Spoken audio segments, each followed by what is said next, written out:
할렐루야. 4월의 마지막 주일입니다. 2022년의 3분의 1이 끝나는 주일이죠. 세월은 멈추지 않습니다. 나를 위하여 특별히 기다려주지 않는다는 것입니다. 세월을 놓치고 후회하지 않는 길은 믿음으로 말씀을 따라 사는 것밖에는 없음을 분명히 깨닫는 시간 되기를 주님의 이름으로 축복합니다. 오늘도 복된 주일에 예배의 자리로 달려나오신 성도들을 주 예수 그리스도의 이름으로 사랑하고 환영하고 또 축복합니다. 오늘 본문은 예수님의 7가지 자기 선언 중에 두 번째 시간입니다. 영어로는 The Seven I Am Sayings of Jesus인데 예수님께서 친히 나는 뭐뭐이다 I am 그러면서 예수님이 자기를 설명하시는 내용이 바로 그 7가지 자기 선언 Seven I am Sayings가 되겠습니다.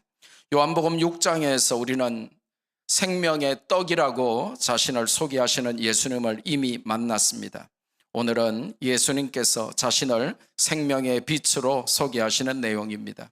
빛이신 예수님을 만나서 우리 안에 있던 어둠이 물러가고 우리가 빛의 자녀처럼 사는 우리 인생의 최고의 전환점이 될 수 있기를 주 예수님의 이름으로 축복합니다. 오늘 본문에는 두 개의 스토리가 등장하죠. 간음하다가 잡혀온 여인을 용서하시는 예수님과 연이어 자신을 빛으로 선포하시는 예수님에 관한 것입니다. 먼저 7장 53절부터 8장 11절까지는 죄를 용서하시는 예수님에 관한 기록입니다. 죄를 지적하고 비판하는 것은 사람의 영역이지만 용서는 하나님의 영역임을 알려주죠. 성경이 예수님의 죄 용서를 기록하는 것은 예수님께서 바로 하나님이시라는 것을 증명합니다. 본문에서 예수님은 어떤 자에게 어떤 상황에서 어떤 죄를 용서하셨습니까? 7장 53절에서 8장 6절 상반절까지 부당한 시험을 당하시는 예수님에 관한 기록이 나오죠. 서기관들과 바리새인들이, 이 서기관들은 성경의 전문가였고 이 바리새인들은 또 사회의 가장 지도층에 있는 사람들이었죠. 이 두 부류의 사람들이 또다시 예수님을 오도 가도 못하는 외통수 문제로 예수님을 시험하는 장면이 본문에 등장합니다. 간음한 여인을 현장에서 붙잡아 예수님께로 끌고 와서 이 부들부들 떨고 있는 여인을 가운데 세워두고 모세의 법대로 그녀를 돌로 쳐서 죽여야 하는지 아닌지 여부를 지금 예수님께 묻고 있는 것입니다. 이건 정말 외통수 질문이죠. 만약 예수님께서 그들에게 그래 모세 율법에 쓰여져 있잖아. 니네들 성경도 모르냐? 그러니까 성경대로 해야지. 율법대로 해야지. 그러니까 모세 율법에 이런 사람은 돌로 쳐서 죽이라고 했으니까 당장 이 여인을 돌로 쳐서 죽여라고 그들이 의도하는 대답을 했다면 어떻게 될까요? 그건 로마의 법을 어기는 게 됩니다. 왜 그렇습니까? 생사 박탈권이 피지배 계급이었던 유대인들이 아니라 지배 계급인 로마 정부에 있었어요. 그리고 로마의 법은 즉결 심판하는 제도가 없고 반드시 정식 재판을 통해서 해야 되는 것이고 또 간음 정도는 그 당시에 타락의 끝판왕을 달렸던 당시 로마에서는 경범죄라서 채찍 몇 대 맞고 풀려날 일이지 결코 사형에 해당되는 죄가 아닌데 예수님께서 그들의 요구대로 로마의 법을 어기고 자기 마음대로 사형을 명령했다고 하면 이들은 로마 법정에 황제 모독죄로 예수님을 고소할 계획이었던 거예요. 그렇다고 예수님께서 또 반대로 로마인들을 두려워해서 그냥 간음한 여인을 놔줘라. 우리가 돌로 쳐서 죽이고 싶지만 로마법이 이러니까 그냥 놔줘라.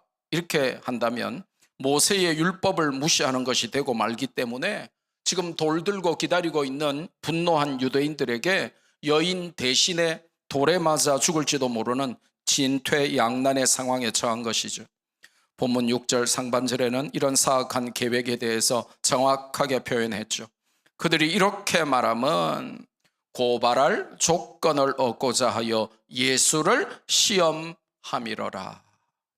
가늠한 여인을 이용해서 예수님을 죽이려 하는 계획이었다 하는 것을 성경이 알려줍니다. 두 번째 스토리는 이제 지혜롭게 대답하시는 예수님에 관한 것입니다. 8장 6절 하반절에서 9절까지죠. 이 진퇴양난의 외통수 질문에 대한 예수님의 대답은 무엇이었습니까? 몸을 굽히사 손가락으로 땅에 뭔가를 쓰셨습니다.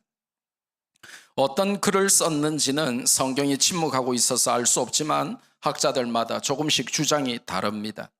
십계명을 썼을 것이다 라고 하는 학자들, 혹은 구체적으로 숫자까지 표현하면서 간음하지 말라 하는 제7계명을 썼을 것이다 하는 학자들, 혹은 신명기서 또는 예레미야서를 썼을 것이라고 주장하는 학자들이 있습니다.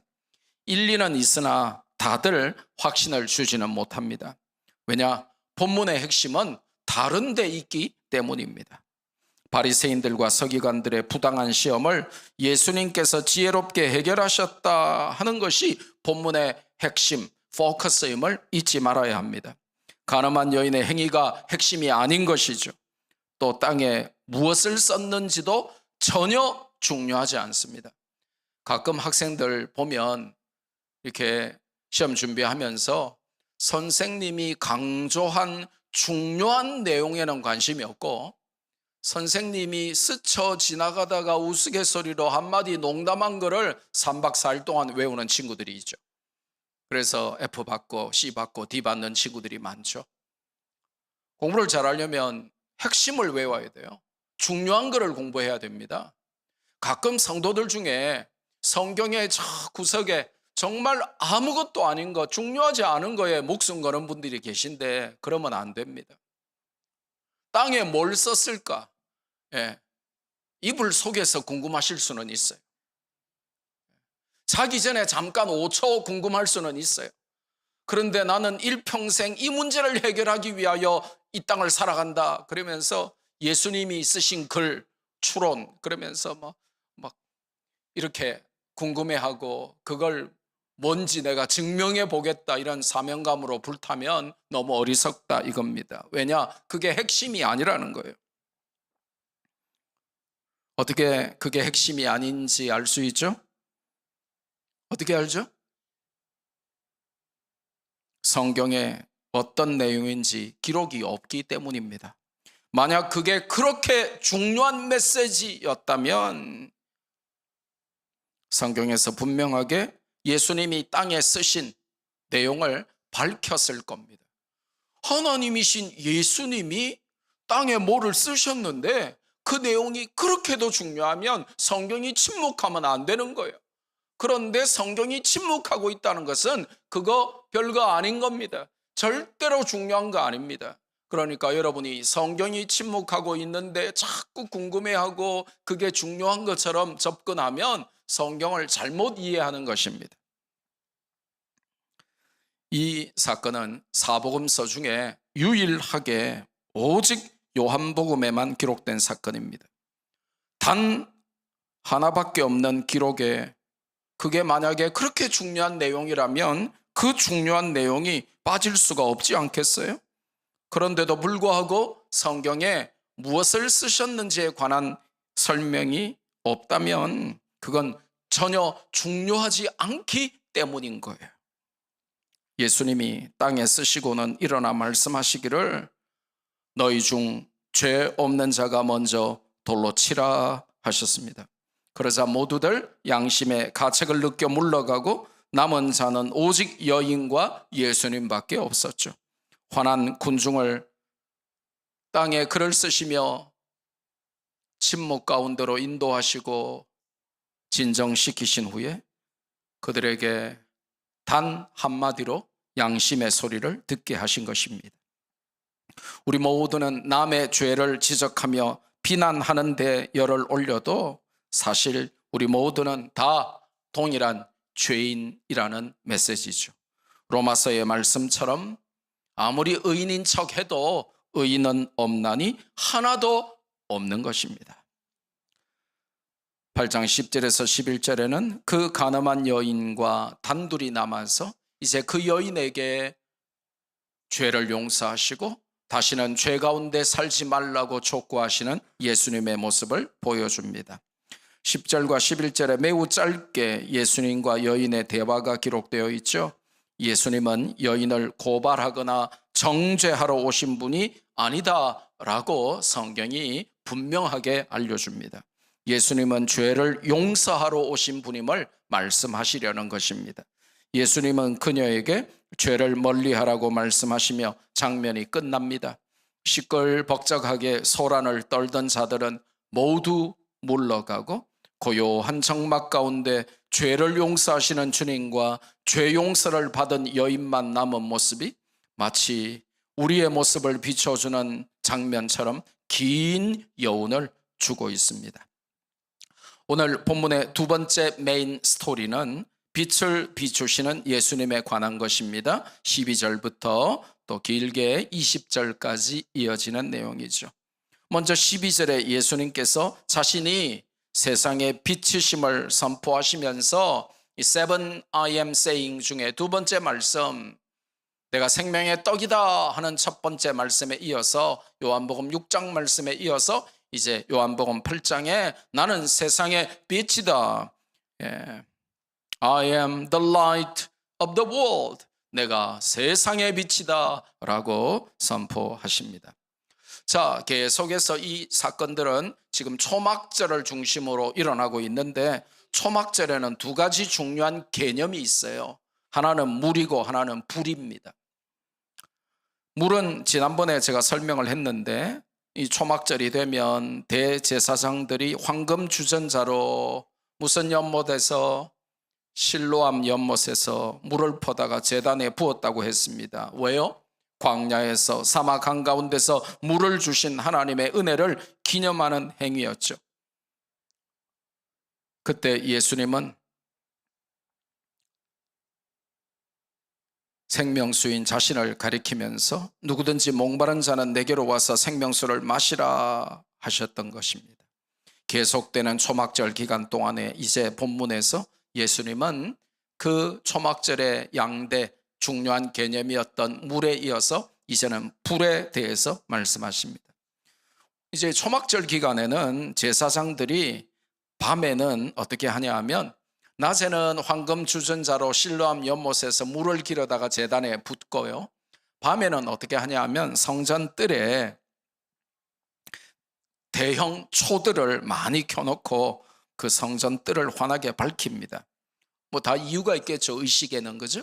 그 이유가 뭐냐면 광야에서 조상들을 인도하신 하나님의 빛, 구체적으로는 하나님의 불기둥을 상징하는 것입니다. 하나님의 빛이 계속해서 이스라엘을 인도해 달라고 하는 간절한 소원과 기도가 포함된 중요한 의식이었어요. 그래서 초막절 축제가 한창인 때에 예수님께서 12절에 나는 세상의 빛이니 나를 따르는 자는 어둠에 다니지 아니하고 생명의 빛을 얻으리라 이렇게 선포하신 것입니다. 촛불은 일시적인 것이고 바람 불면 꺼집니다. 꺼질 때마다 다시 밝혀야 합니다. 하지만 예수님은 영원한 빛이 되셔서 어둠을 물리치시고 그 빛 가운데 있는 자들에게 생명과 거룩의 길을 비춘다는 것이죠. 이어서 그 예수님의 나는 빛이다 하시는 선언에 대해서 태클을 거는 바리새인들의 반박에 대해서 예수님이 지혜롭게 대답하시는 내용이 이제 13절에서 길게 20절까지 등장합니다. 바리새인들이 12절 예수님의 선언을 듣고 공격합니다. 자기 스스로 자신을 위해서 증언하는 것은 우리 유대 룰에 맞지 않다. 우리 이스라엘의 법에 그런 건 없다. 왜냐? 우리는 모세 율법을 신봉하는데 모세 율법에 두 사람이 증언을 해야지. 왜 네가 혼자서 너 스스로를 증언하노? 그러니까 이 선포 자체가 성립이 안 된다라고 이제 태클을 걸어오는 것입니다. 그러자 예수님의 대답이 14절부터 이어지죠. 이제 뭐 긴 설명이지만 핵심은 이런 겁니다. 성경에서 2명 이상이 증언해야 된다 했으니 나도 그렇게 하겠다 하시면서 나와 내 아버지가 나를 증언한다 하는 것입니다. 하지만 인간의 무지함과 어리석음으로 인해서 너희들은 내 아버지도 그리고 나도 알지 못한다 하는 내용이 핵심입니다. 이 말씀은 성전 여인의 뜰 앞에 있는 13개의 헌금함 중 하나 앞에서 가르치신 내용이다. 그렇게 성경이 마지막에 기록을 해요. 그냥 헌금함이라고 했는데, 자, 이게 이제 헤롯 성전입니다. 예수님 시대의 성전이에요. 그러면 이제 여기는 이제 성전 이 바깥뜰이고, 바깥뜰 양쪽에 여기에 이방인의 뜰, 또 여기 이방인의 뜰, 이방인의 뜰이 바깥에 있었고요. 이방인들은 성전 안쪽으로 들어올 수가 없어요. 그러니까 양쪽 바깥에 이방인의 뜰이 있습니다. 그것도 요 반을 나눠 가지고 이 반은 또 거룩해서 못 오고 이 반을 나눠서 이 반 뒤쪽에 여기도 반을 나누어서 또 뒤쪽에 이방인의 뜰이 있었어요. 그리고 자, 이제 남자들만 들어가는 남자들의 뜰이 있었고요. 자, 이제 들어가는 입구 쪽에 Court of the Women, 여자들의 뜰이 있었어요. 여인의 뜰.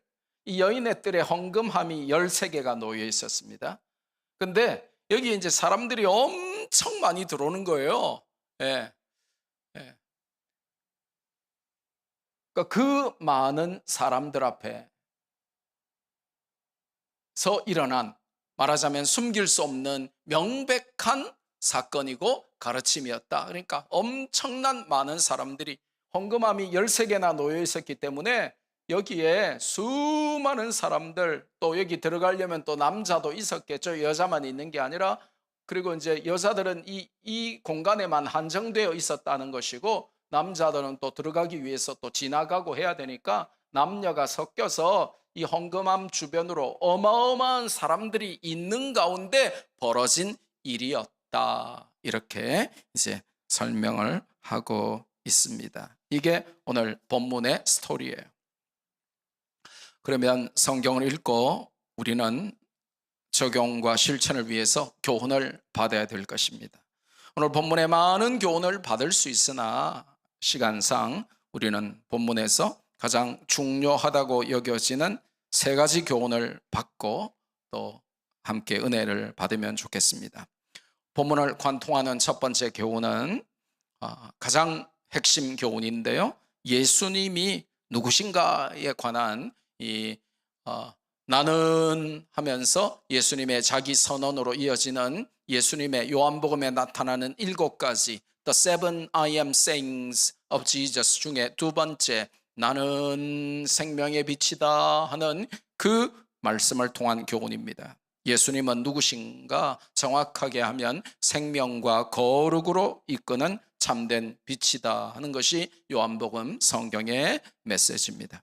요한복음 1장의 핵심 요약을 우리 기억할 수 있겠습니까? 너무 오래돼 가지고 오늘 요한복음 강의 16번째 시간이니까 너무 오래돼 가지고 요한복음 1장 강해가 생각이 안 나시죠?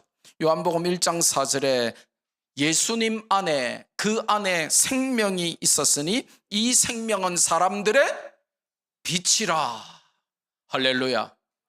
이미 요한복음 1장에 앞으로 나올 요한복음의 핵심을 다 설명해 놨는데, 예수님 안에 생명이 있었으니 이 생명은 사람들의 빛이라 라고 예수님의 아이덴티티, 예수님의 신분을 정확히 설명을 하고 있습니다. 예수님은 조명등처럼 그냥 단순히 어둠만을 없애주는 일시적인 빛이 아니라 생명을 주시는 영원한 빛이라는 것입니다.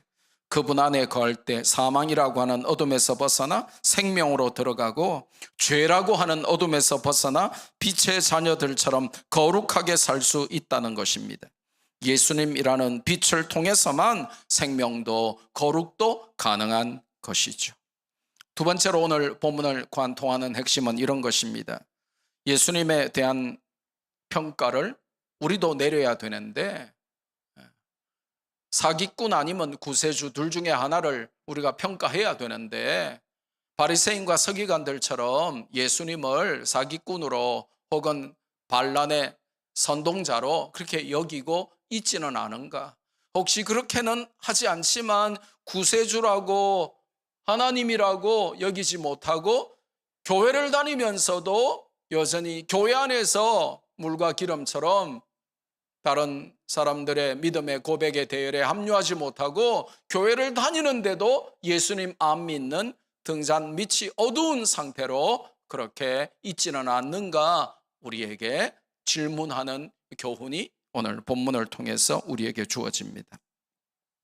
그들은 예수님을 메시아로 믿지 않았어요. 오히려 그들의 인기와 정치적 야망에 걸림돌이 된다고 여기면서 예수님을 시기 질투하고 죽이려 했습니다. 거짓말로 고소하고 외통수 질문으로 죽일 거리를 찾았습니다. 예수님은 그들에게 천국 복음을 선포하시고 진리를 가르치시고 가난한 자를 먹이시며 병든 자를 고쳐주셨고 죄인들을 용서하시고 그들과 함께 앉아 식사하셨습니다. 기적을 행하시고 하나님이 함께 하시는 여러 표적들을 보이셨죠. 그래도 그들은 귀를 막고 눈을 감고 예수님이 하나님이시라고 하는 증거를 계속 보여주셔도 그 진리를 듣지도 보지도 않으려고 했었습니다. 그들은 예수님을 하나님의 아들이라고 혹은 하나님이라고 주장하시는 것 때문에 신성 모독자로 여기면서 죽이려고만 했었죠. 오늘 이 아침에 이 자리에 앉아 계신 저와 여러분은 예수님에 대해서 어떻게 평가하고 계십니까? 교회 바깥에 있는 사람들이 예수님을 뭐라고 평가하는지는 중요한 게 아니에요. Doesn't matter. 그건 아무 중요한 게 아닙니다. 절간의 스들이 예수님이 누구시냐고 평가하는 것은 그렇게 중요한 게 아니에요.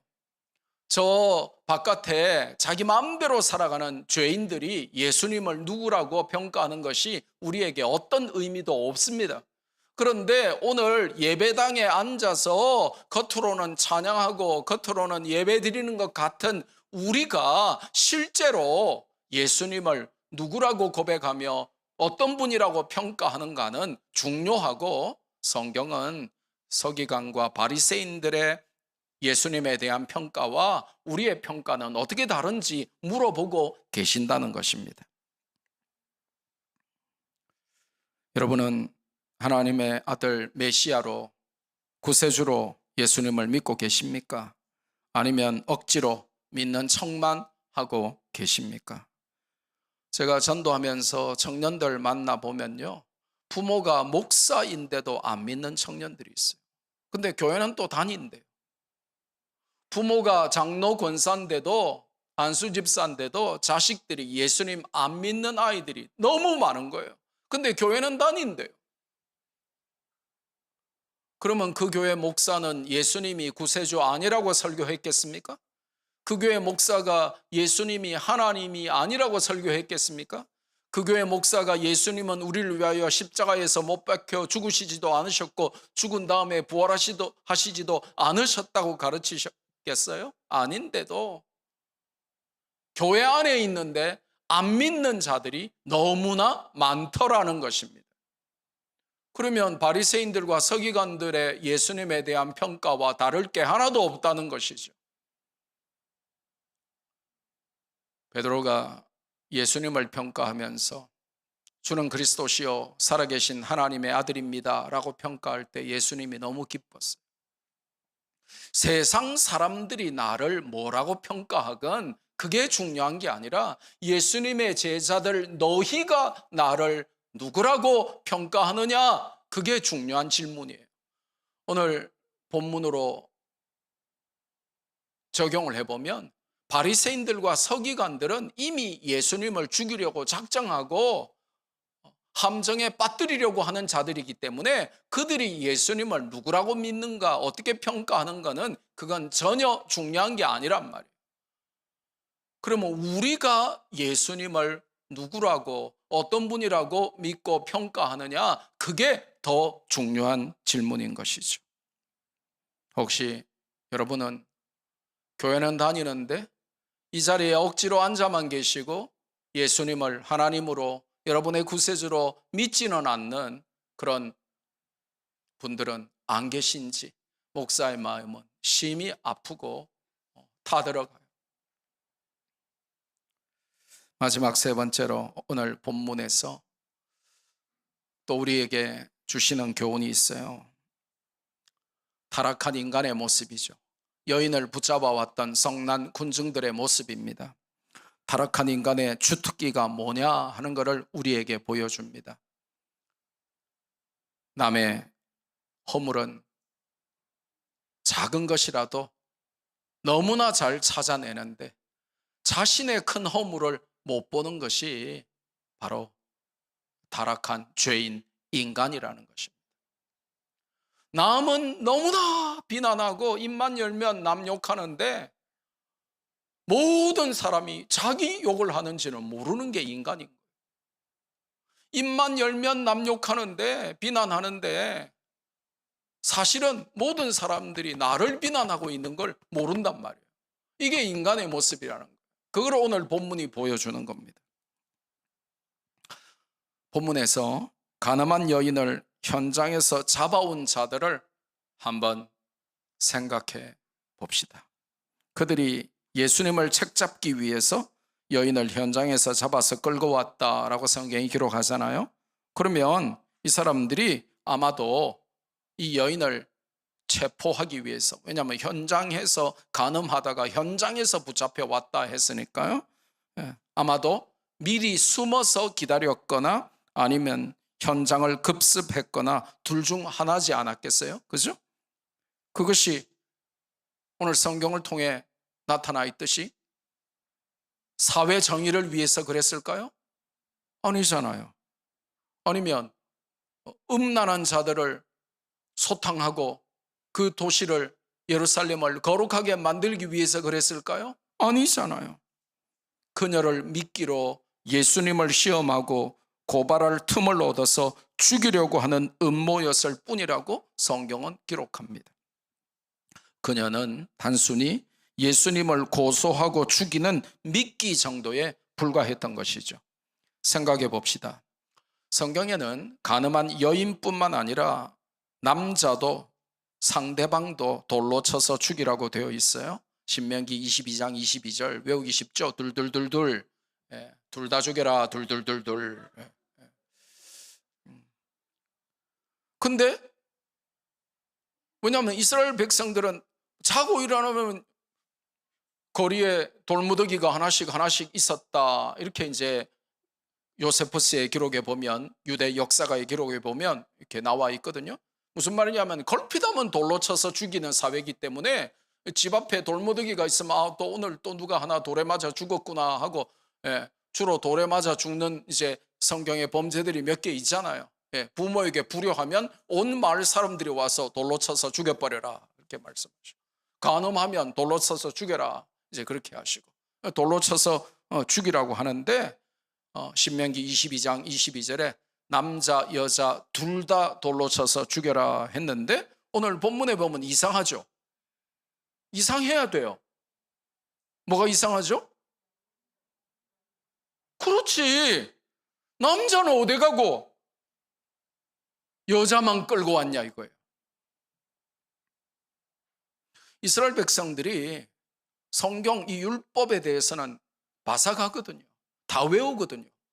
그럼 분명히 둘 다 죽이라고 한 거 다 아는데 왜 남자는 없고 여자만 있냐 이거예요.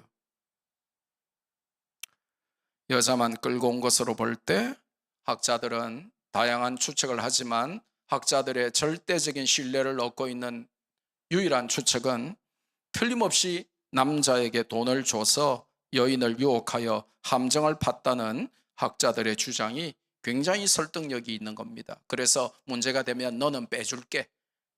왜냐? 예수님을 잡으려면 이 여자가 미끼로 필요하거든.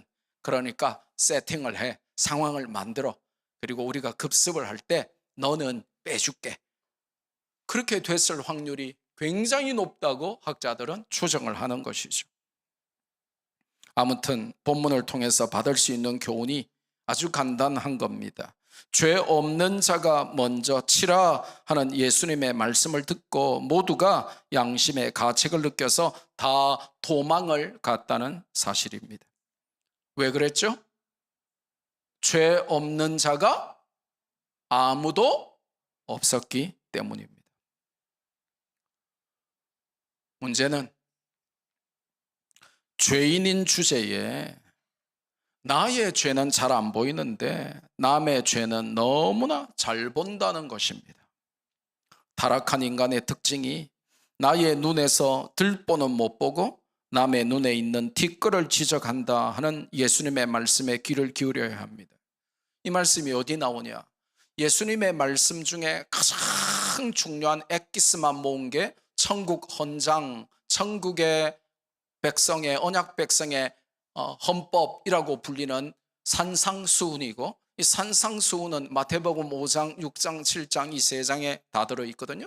근데 그 마태복음 산상수훈의 마지막을 알리는 7장 1절부터 5절까지 나오는 내용이 바로 그 내용입니다.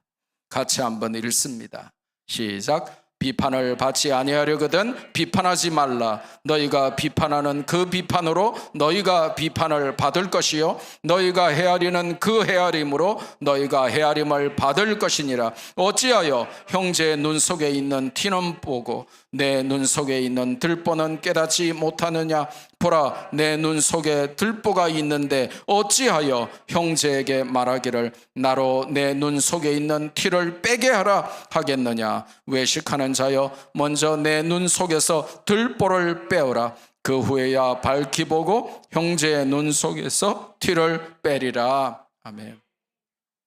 예수님의 말씀이 전제로 하고 있는 게 뭐냐면, 모든 사람은 티끌이든 들보든 다 죄가 있다는 거예요.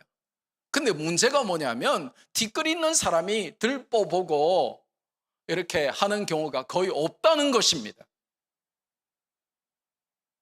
티끌만 있는 사람이 들보 있는 사람을 향하여 너는 들보가 있어, 너 들보 빼라고 하는 경우가 거의 없고, 눈에 들보를 꼽고 다니는 주제에 티끌밖에 없는 사람을 향하여 너는 왜 눈에 티끌이 있냐, 더러워, 씻어 라고 말하는 경우가 너무 많다는 것입니다.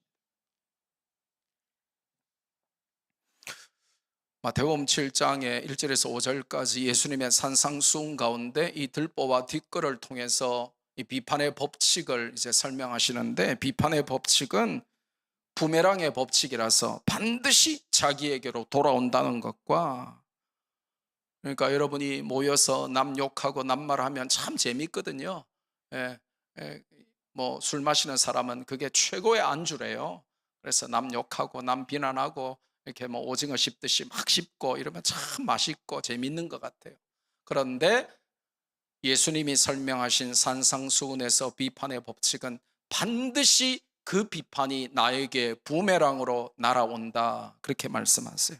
그리고 내 눈에 들보는 모른 채 남의 눈에 있는 작은 티끌을 빼려고 찾아 헤매는 인생을 살아서는 안 된다 하는 것을 알려줍니다. 우리는 어떤가요? 나의 눈에 있는 들보. 이 들보라고 하는 단어는 뭐냐 하면 통나무를 말해요.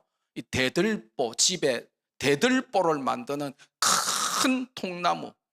그림에서는 그냥 뭐 나무, 그냥 두꺼운 나무 트렁크 하나를 이렇게 눈에 넣어놨지만, 사실 예수님이 말씀하실 때의 이 들보라고 하는 것은, 여러분이 혹시 인도네시아, 말레이시아에 이렇게 가보셨는지 모르겠어요. 거기 가면 시냇가에 심겨진 나무에 관한 성경의 가장 정확한 모습을 볼 수 있어요. 왜냐? 우리 합판 만드는 통나무, 사람 어른 한 3명, 4명이 이렇게 양손을 뻗쳐도 다 그 둘레를 감당하지 못할 만큼 어마어마하게 큰 나무인데, 높이가 80에서 100m까지 자라는 합판용 어마어마한 통나무 있죠. 그 통나무를 말하는 거예요. 너의 눈 속에는 100m짜리 전봇대보다 큰 통나무 하나를 꽂고 다니면서, 그러면 눈이 보일까요? 안 보일까요? 안 보이잖아요. 통나무를 꽂고 다니는데. 그런데 그 눈을 또 벌려가지고 남의 눈에 있는 티끌을 찾으려고 하니 얼마나 웃기냐. 그래서 이게 예수님이 성경에서 하신 가장 유머러스한 말씀이다, 이렇게 보여요. 예수님이 성경에서 하신 가장 유머러스하신 말씀 1번, 예수님의 배꼽 잡는 비유 1번으로 항상 꼽히는 게 바로 이 비유입니다. 내 눈에는 통나무 100m짜리 통나무 하나, 전봇대 하나 꽂고 있는데, 저기 보시면 이게 여러분이 작아서 안 보일 거예요. 여기 보면 여기 작은 티끌 하나 보이죠? 거의 안 보일 수도 있는데, 눈에 이렇게 이렇게 큰 100m짜리 나무 하나 꽂고 있으면서, 야, 너 눈에 왜 티끌이 있어? 더러워? 빼! 뭐 이러고 있는 것입니다. 이렇게 살면 안 된다는 것이죠. 티끌은 먼지고 들보는, 저걸 배워서 이제 집에 큰 제일 중요한 기둥 들보를 삼는, 그래서 이제 한글로 번역할 때 들보 이렇게 번역을 했는데요. 내 눈에는 대들보용 통나무를 꽂은 채로 남의 눈에 있는 보이지도 않는 작은 티끌을 찾아내려고 돋보기를 들여다대는 인생을 살아서는 안 된다 하는 것이 본문의 핵심이에요. 죄 없는 자가 먼저 돌로 치라 했을 때 하나님이 역사하셨겠지만 다 양심의 소리를 듣는 거예요. 나도 죄인인데 그러면서 전부 들었던 돌을 내려놓고 어른부터 젊은이까지 다 성난 동원된 군중들, 이제 여차하면 돌로 쳐서 죽이려고 했던 그들이 다 양심의 가책을 느껴서 돌아가고 아무도 남지 않았다는 것입니다. 말씀했습니다. 예수님은 생명의 빛이십니다. 할렐루야. 그분께로 나와야 생명을 얻고 더 이상 어둠에 다니지 않습니다. 죽음과 죄의 권세에 지배당하지 않고 죄의 유혹으로 먹고 마시며 방황하지 않습니다. 예수님을 죽이려 하고 메시아로 믿지 않았던 자들과 달리 우리는 예수님을 메시아로 믿고 그분을 사랑하고 그분의 증인과 제자로 살아야 합니다. 그런 삶을 살 때 남의 눈에 있는 티끌이 아니라 내 눈 속에 있는 들보를 먼저 보고 회개하며 거룩으로 나가는 진정한 빛의 자녀들이 될 수 있는 것입니다. 그런 삶을 살아가는 우리 말씀교회 성도들 다 되시기를 주 예수 그리스도의 이름으로 축복합니다. 받은 말씀 붙들고 우리 한번 기도할까요?